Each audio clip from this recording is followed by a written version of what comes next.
Hello everybody, this is a quick presentation by me, Andy Lockwood, on how to improve your Lousy financial aid award by 65.15%. I also was thinking about calling this how to get $10,750 out of an Ivy League school in 28 days without a gun, but I figured maybe that was a little uh, too over the top. Okay, enough about that. Let me show you what I'm talking about. From time to time I get these awards that came in. This is something that just came in the other day. I'm recording this in the middle of August. Did a workshop last night, and I shared this because it just came in. What I wanted to show you was an award letter from the University of Pennsylvania for a client of mine who lives up in New Canaan, Connecticut. And you can see this was done offered on July 6, 2001. I handwrote on here, this is the before, and just scrolling down here you see that my client was given a total of $16,500 from the University of Pennsylvania. And I'm going to tell you how we did this, but we went to work and appealed that financial aid offer, explaining why we thought it was not correct. And so 28 days later, on August 3rd, Penn increased that award by $10,750 to $27,250. So this presentation here is going to show you exactly how I did that. Broadly speaking, there are three steps to improving a stingy financial aid award letter. The first is you need to understand that your award is an offer, not written in stone. The next step is you have to focus on what it is that they want, meaning the financial aid office, not necessarily what you want. And the third step, give them what they want. Let's talk about the backstory on financial aid award letters. Now, most people don't really understand that when they get an offer, it's not written in stone or carved in stone. It's actually an offer. And an offer is negotiable. It's not take it or leave it. Now, your audience, meaning the financial aid office, is not necessarily who you think. Particularly around here on Long Island, people get a little dismayed or a little upset that they feel like they're being judged unfairly by financial aid officers, because typically financial aid officers are not necessarily from the schools that they're working at. So if you're talking about a private elite university or college in the Northeast, chances are that the career financial aid guy or gal who's working there is not necessarily a graduate of that school. He or she may be from the Midwest, where, for example, the cost of living tends to be a lot lower than the average income and level of affluence of the people sending their children to that private school that employs a financial aid officer. So sometimes, like I said, I'm here in Long Island, but I could make this statement, for anyone living in Beverly Hills or elsewhere. Sometimes, these families feel like they're being unfairly judged because it appears on paper they have a high income, but the financial aid officer ignores the expenses that accompany the income. In other words, you can make a large, significant salary of $200,000 or $150,000 or $250,000 in an affluent area like New York or Beverly Hills or New Canaan or something like that, and you'd be judged the same way as someone who made that type of income in Sheboygan. That's an example I gave at my last workshop. So you need to understand the perspective of the financial aid office, that they don't necessarily really get you, but you can overcome that. And when you are trying to improve your award, you are not negotiating with the financial aid office.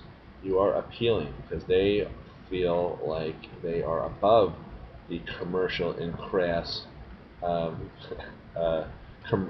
business-like type of transactional idea that involves a negotiation. Instead, they feel like, again, they're sitting in a high court in an ivory tower, and they want to use words like, I'm appealing to your professional discretion. They have the ability to use their discretion to adjust awards. which actually happened in that example that I showed you first. All right, now when should you consider appealing an award? Well, if your award is based substantially less than what you deserve. Now, how do you calculate that? That's a little beyond the scope of this little workshop here. But in general, you can guess before you apply to college. If you know how to calculate your estimated family contribution, and there are tools all over the web, and I talk about these things in my workshop and in my book. If you can calculate that, and you apply that estimated family contribution to the financial aid formula. How do I do that? The financial aid formula is the cost of attendance of the school. So for Penn, for example, that means about $53,000, $54,000. Subtract your estimated family contribution, and what's left over is your financial need. Now, again, I don't want to get too bogged down because I cover that in other areas.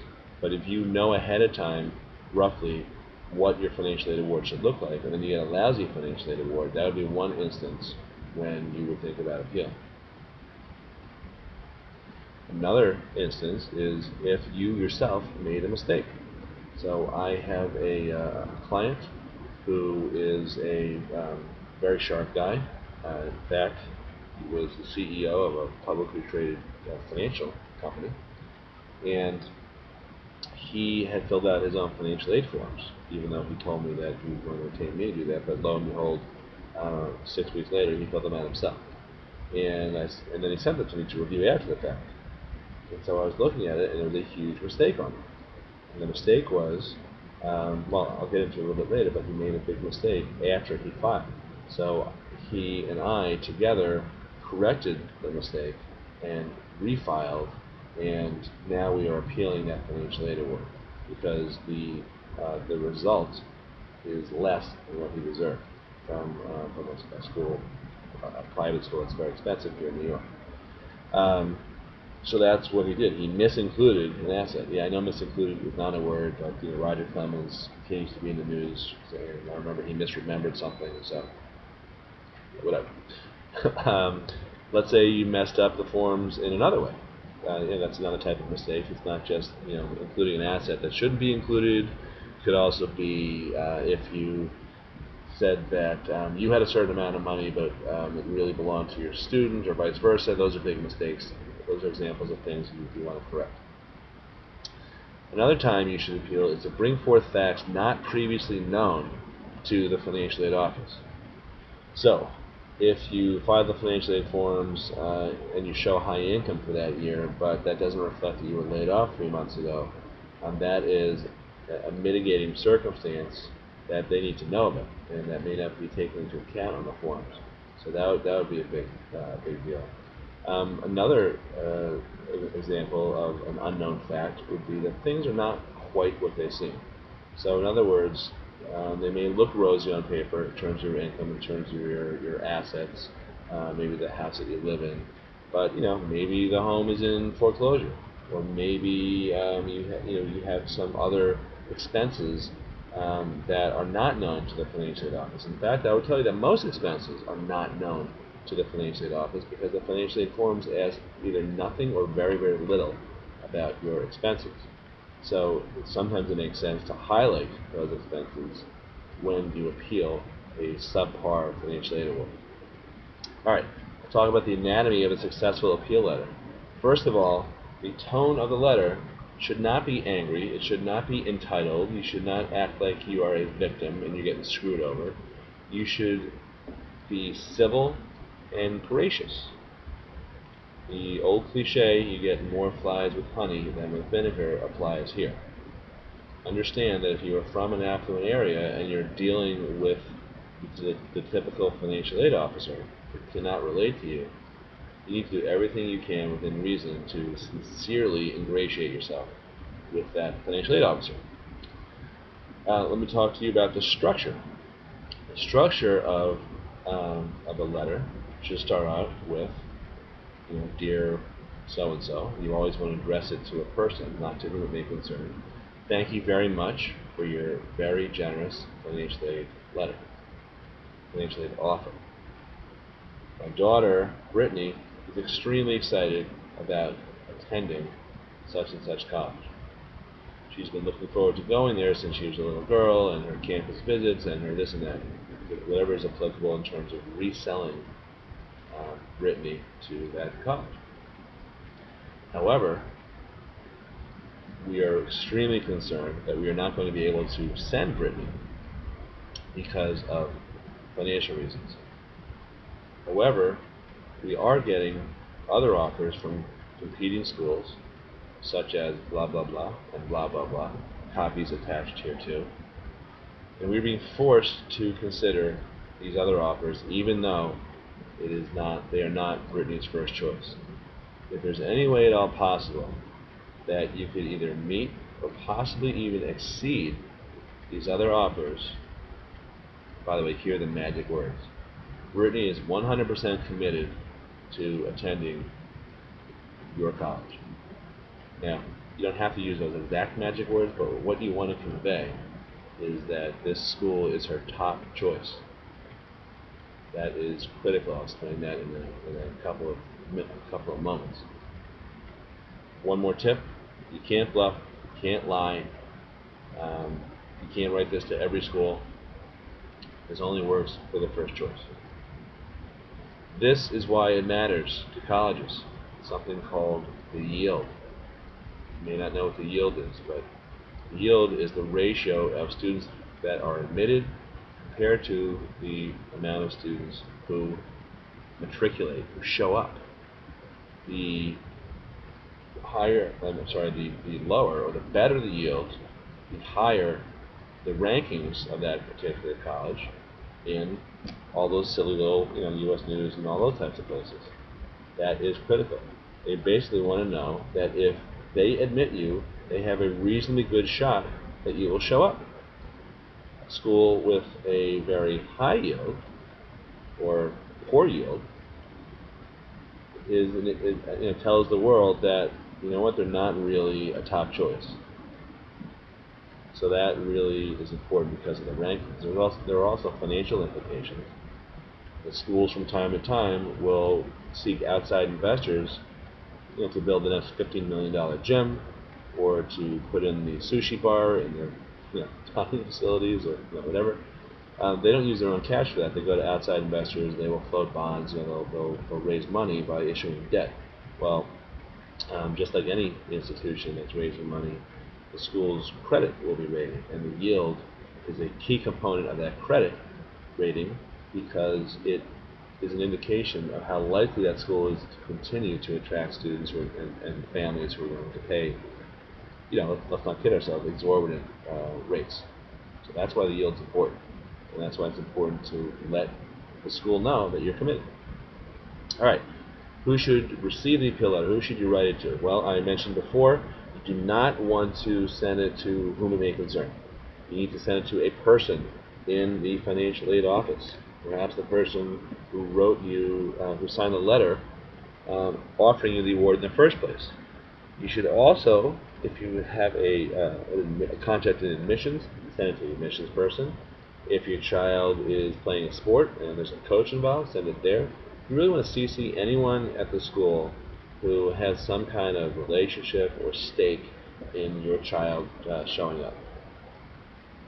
How should you send the appeal letter? I recommend you send it every way possible so that within reason. You don't have to use a carrier pigeon, but every way possible to make sure that they receive it. So I would email it, I would fax it, and I would send it by a hard copy, either by FedEx, which is much more impressive, or if you're a cheapskate, send it by regular mail. But you want them to see it. You want to make sure they see it. What critical steps should you do after you send this letter? Well, don't just sit back and wait. If you send the letter on a Monday, call them on Wednesday. Hey, did you receive my letter? I wanted to make sure that you got it. Don't blow off this. And I would even reach out to the people you CC. Don't just sit back content with following up with the person in the financial aid office. let me just tell you really quickly about just 2 recent success stories in the last 30 days. I have many more of these, but I don't want to make this video too long. I had a doctor who received a decent but improvable financial aid award letter from Syracuse. And this actually, I'm going to tell you about 2 years because we had the same issue with both years. So I was looking at it because she retained me afterward, and I said, you know what, I think you could have gotten more money last year. Why don't we, just for the hell of it, why don't we try to improve it retroactively? I don't expect much, if anything, but why not?